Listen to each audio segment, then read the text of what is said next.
سيدنا شفيعنا مولانا محمد صلى الله على النبي الأمي وأهل بيته وسلم الحمد لله ثم الحمد لله आज पवित्र ईद गदीर मौलाए कायनात हुजूर पुरनूर नूर इब्न नूर जानशीन रसूल वसी रसूल खलीफतुल मुस्लिमीन अमीरुल मुमिनीन सैयदुस सकलाइन हुजूर पुरनूर सैयदना व मौलाना व मंजाना हजरत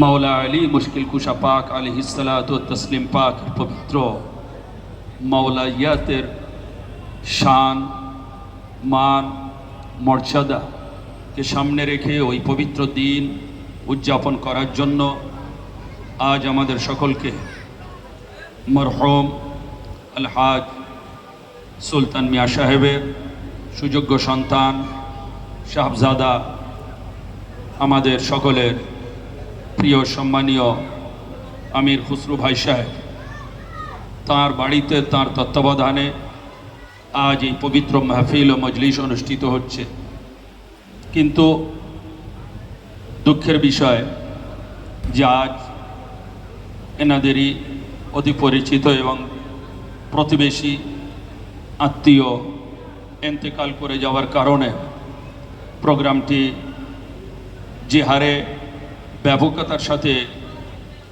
আমরা করতেও দেখতে পারতাম অনুভব করতে পারতাম কিন্তু সমাজ বন্ধনের কারণে এবং একজনের মৃত্যুকে সামনে রেখে খুব সংক্ষিপ্ত আকারে আমাদের এই প্রোগ্রাম সঞ্চালন করা হবে ইনশাআল্লাহ।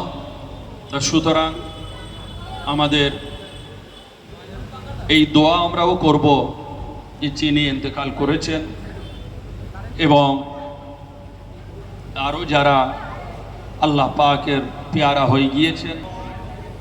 এটা পবিত্র হজের মাস, আমরা এই পবিত্র হজ মাসের মধ্যে আরব থেকে ভারত এবং পৃথিবীর পূর্ব থেকে পশ্চিম উত্তর থেকে দক্ষিণ সকলেই আমরা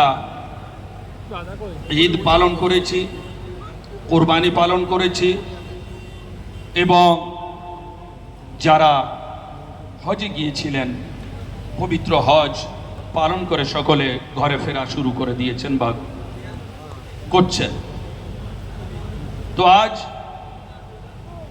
আমার দয়ার নবী হুজুরে পাক সাল্লাল্লাহু তাআলা আলাইহি ওয়া আলিহি ওয়াসাল্লাম যিনি আমাদেরকে এই দিন, এই ধর্ম, এই কোরআন এবং কিতাব যে দান করেছেন, সেই দয়ার নবী হুজুরে পাক সাল্লাল্লাহু তাআলা আলাইহি ওয়া আলিহি ওয়াসাল্লাম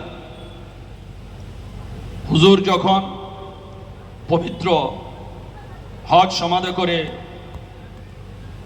বিদায় হজের ভাষণ দেবেন আরাফাতের মাঠে, তখন বহু হেদায়েত ও নসিহত করেছেন যেগুলো পবিত্র হাদিস শরীফের মধ্যে লিপিবদ্ধ আছে।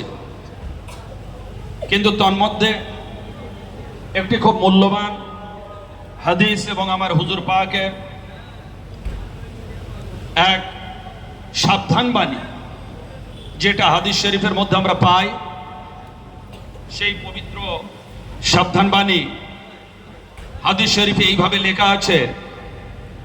তিরমিজি শরীফ দ্বিতীয় খণ্ড হযরত জাবির ইবনে আব্দুল্লাহ হতে রওয়ায়াত, তিনি বর্ণনা করছেন যে দয়ার নবী হুজুরে পাক সাল্লাল্লাহু তাআলা আলাইহি ওয়া আলিহি ওয়াসাল্লাম তিনি আরাফাতের মাঠে সকল মানব মণ্ডলী, তখন যারা ছিলেন সাহাবায়ে কেরামের জামাত, লক্ষাধিক সাহাবায়ে কেরামকে সমবেত করে বললেন, ইয়া আইয়ুহান নাস ইন্নী তারাকতু ফিকুমুস সাকালাইন মা ইন আখাযতুম বিহিমা লান তাদিল্লু কিতাবাল্লাহ ফিল হুদা ওয়ান নূর ওয়া আহলু বাইতি উযাক্কিরুকুম আহলু বাইতি উযাক্কিরুকুম আহলু বাইতি উযাক্কিরুকুম আহলু বাইতি আও কামা জাআ ফিল হাদিস। এই হাদিস শরীফ পৃথিবীর বহু বিখ্যাত সমস্ত হাদিস শরীফের কিতাবে লিপিবদ্ধ আছে এবং বিভিন্ন অ্যাঙ্গেলে আছে, বিভিন্ন শব্দের তারতম্য করে আছে, কিন্তু বিষয়বস্তু এক। সেটি হলো এই যে হুজুর নূর সাল্লাল্লাহু আলাইহি ওয়াসাল্লাম পাক তিনি সমস্ত সাহাবাকে সামনে রেখে বলছেন যে হে মানব মণ্ডলী, আমি তোমাদের মধ্যে হতে খুব শীঘ্রই আশা করছি আল্লাহর ডাকে সাড়া দিয়ে চলে যাও, আর হয়তো বেশি দিন আমার থাকা হবে না। হে আমার সাহাবারা, তোমরা শোনো, আমি তোমাদের মধ্যে দুটো জিনিস রেখে যাচ্ছি। একটি হচ্ছে আহলে বাইত আর একটি হচ্ছে কোরআন। একটি হচ্ছে আল্লাহর কিতাব কোরআন আর দ্বিতীয়টি হচ্ছে আমার পবিত্র আহলে বাইত কিতাবুল্লাহ ও আহলে বাইত রাসূলুল্লাহ। যে আমি এবং আমার আহলে বাইত, আমার আল আওলাদকে রেখে যাচ্ছি। যদি তোমরা এই দুই জিনিসকে, অর্থাৎ আল্লাহর কিতাব কোরআন এবং আমি নবী আমার আহলে বাইত, এই দুই জিনিসকে মজবুতির সাথে তোমরা ধরে থাকো, তোমরা গ্রহণ করে নাও, তাহলে লান তাদিল্লু, তোমরা জীবনে গোমরাহ হবে না। আমার নবী পাক সাল্লাল্লাহু আলাইহি ওয়াসাল্লামের অভয় বাণী, সাবধান বাণী যে তোমরা আমার পরে বিভিন্ন দলে, বিভিন্ন ফেরকায়, বিভিন্ন রকম ভাবে মতবিরোধের সম্মুখীন হবে, ভেটে যাবে, কিন্তু সেই মুহূর্তে আজ আমার বলে যাওয়া এই সাবধান বাণী তোমরা আমল করবে, তাহলে জীবনে তোমরা গোমরাহ হবে না। লান তাদিল্লু, তোমরা কখনোই গোমরাহ হবে না। আর সেই সাবধান বাণী এই যে তোমরা আল্লাহর দেওয়া কিতাব কোরআন এবং আমি নবী আমার আহলে বাইতকে মজবুতির সাথে ধরে থাকবে। হেদায়েত এই দুটোর মধ্যেই আছে, আল্লাহর রহমত এই দুটোর মধ্যেই আছে, সত্য আর কোথাও নেই, কোরআন এবং আহলে বাইতের মধ্যেই সত্য আছে। অর্থাৎ যেদিকে আহলে বাইত সেদিকেই কোরআন, আর যেদিকে কোরআন সেদিকেই আহলে বাইত। সুতরাং আহলে বাইত আর কোরআন এই দুই জিনিসকে আমরা যারা আঁকড়ে ধরে থাকবো কিয়ামত অবধি, তারা জীবনে গোমরাহ হবে না। তারা নামাজ পড়ুক, রোজা রাখুক, হজ করুক, যাকাত দিক, যে সমস্ত মানুষরা বিভিন্ন আমলের মধ্যে থাকেন, ধার্মিক হিসেবে পরিচয়, কিন্তু তারা যদি কোরআন এবং আহলে বাইত এই দুই সমষ্টি জিনিসকে না আঁকড়ে ধরে থাকে, তাহলে জীবনে তারা হেদায়েত পাবে না। আহলে বাইত বাদ দিয়ে ইসলাম নয়। যেমন কোরআন ইসলামের অঙ্গ, অবধারিত অঙ্গ, অবিচ্ছেদ্য অঙ্গ, ঠিক তেমন আহলে বাইত আমার রাসূল পাকের ঘরানা, আমার রাসূল পাকের আওলাদ, এনারা হলেন ইসলামের অবিচ্ছেদ্য অংশ। ইসলাম এনাদের দ্বারাই এসেছে। পৃথিবীর বুকে বুকে যেখানে এনাদেরই নূর, এনাদেরই মেহনত, এনাদেরই তাবলীগ হয়েছে এবং সেখানে ইসলাম প্রচার ও প্রসার লাভ করেছে। এইবারে দ্বিতীয় কথায় আসি।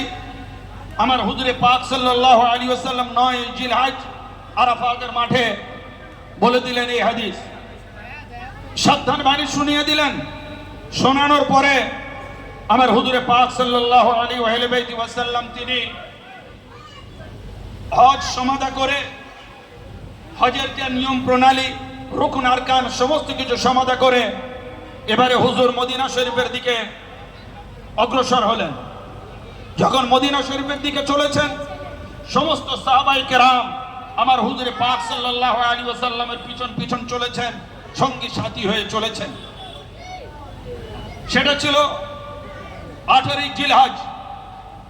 তো সেই 18 জিলহজ আমার নবী পাক সাল্লাল্লাহু তাআলা আলাইহি ওয়াসাল্লাম তিনি এই জিলহজ মাস, এরপরে আমরা পাবো মুহররম, সফর, রবিউল আউয়াল। হুজুর বাইরে রবিউল আউয়াল শরীফে বেসাল নেবেন মাত্র 2.5 মাস। এই 2.5 মাস আমার হুজুরে পাকের পবিত্র হায়াত পাক দুনিয়ার বুকে বাকি আছে। এবারে হুজুর পাক চললেন মদিনা শরীফের দিকে, সমস্ত সাহাবায়ে কেরাম রওনা হলেন। কিন্তু যখন দয়ার নবী হুজুরে পাক খদিরে খুম বলে একটি জায়গা, মক্কা এবং মদিনার মধ্যবর্তী স্থান, সেই জায়গায় পৌঁছালেন, সূর্য মাথার উপরে জোহরের টাইম। এমন সময় সমস্ত সাহাবায়ে কেরাম যে যার রাস্তা নেবেন, কেন ওটা সংযোগ স্থল, চৌমাথা যাকে বলা হয়। বিভিন্ন সাহাবায়ে কেরাম যারা বিভিন্ন জায়গা থেকে এসছেন, কেউ জর্ডান, কেউ ইয়ামান, কেউ সিরিয়া, কেউ মিসর, বিভিন্ন জায়গায় যারা ছিলেন, বিভিন্ন জায়গার দিকে এবারে টার্ন নেবেন, চলে যাবেন। কিন্তু ওই মুহূর্তে আল্লাহ রাব্বুল আলামিনের হুকুম অনুযায়ী হযরত জিবরিল আমিন আলাইহিস সালাম নাজিল হন। দয়ার নবী পাকের উপরে একটি কোরআন শরীফের আয়াত নিয়ে, সেই আয়াতটি হলো এই, ইয়া আইয়ুহার রাসূল বাল্লিগ মা উনজিলা ইলাইক মির রাব্বিক। হে আমার হাবিব, হে আমার রাসূল, আপনি পৌঁছে দিন সেই জিনিসটি যা আপনার প্রভু, আপনার রবের তরফ থেকে নাজিল হয়েছে আপনার উপর।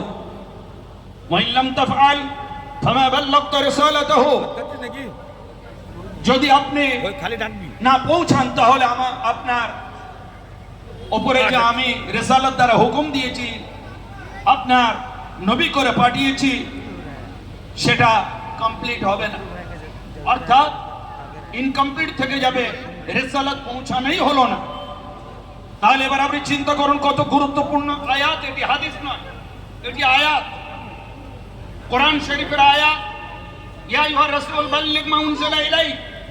হে রাসূল, আপনি পৌঁছে দিন আপনার তরফ, আল্লাহর তরফ থেকে আপনার উপরে যারা অবতীর্ণ। নবী হুজুরে পাক সাল্লাল্লাহু তাআলা আলাইহি ওয়াসাল্লাম হযরত বিলালকে বললেন, বেলাল, সমস্ত সাহাবায়ে কেরামকে ডাক দাও, সকলকে সমবেত হতে বলো এখানে।